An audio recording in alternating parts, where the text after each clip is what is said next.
For years, IL-6 has been considered one of the most promising targets in cardiovascular medicine. It sits at the center of the inflammatory response, coordinating communication between injured tissues, the immune system, and organs throughout the body. So, when Novo Nordisk's IL-6 inhibitor ziltivekimab entered phase 3 testing for cardiovascular risk reduction, many believed it could validate inflammation as the next major frontier beyond cholesterol. The biology appeared to work exactly as expected. Blocking IL-6 dramatically reduced C-reactive protein, or CRP, one of the most reliable biomarkers of systemic inflammation. Yet, despite this clear evidence of target engagement, the Zeus trial failed to reduce heart attacks, strokes, or cardiovascular death. Was IL-6 the wrong target? Probably not. IL-6 has already proven to be one of the most clinically successful cytokine targets in medicine, transforming the treatment of rheumatoid arthritis, giant cell arteritis, cytokine release syndrome, and several other inflammatory disorders. The challenge is that atherosclerosis is fundamentally different.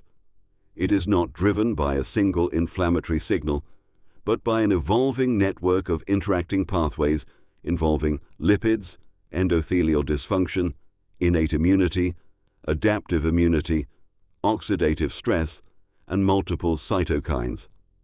IL-6 is an important hub within that network, but in advanced disease, it may no longer be the dominant driver. The Zeus trial reminds us that lowering a biomarker is not the same as changing disease biology.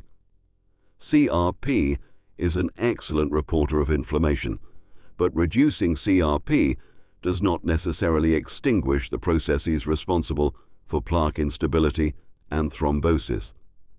In complex diseases, multiple redundant pathways can continue to fuel progression even when one signaling node has been successfully inhibited.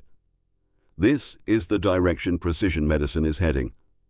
The question is no longer simply, does this drug hit its target? It is this the right target for this patient at this stage of disease and within this particular biological network? Understanding those dynamic relationships may ultimately prove more important than discovering yet another molecular target.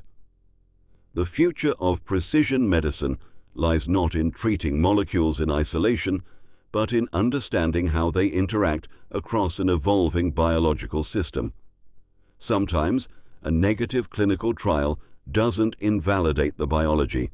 It reveals just how much more there is to understand.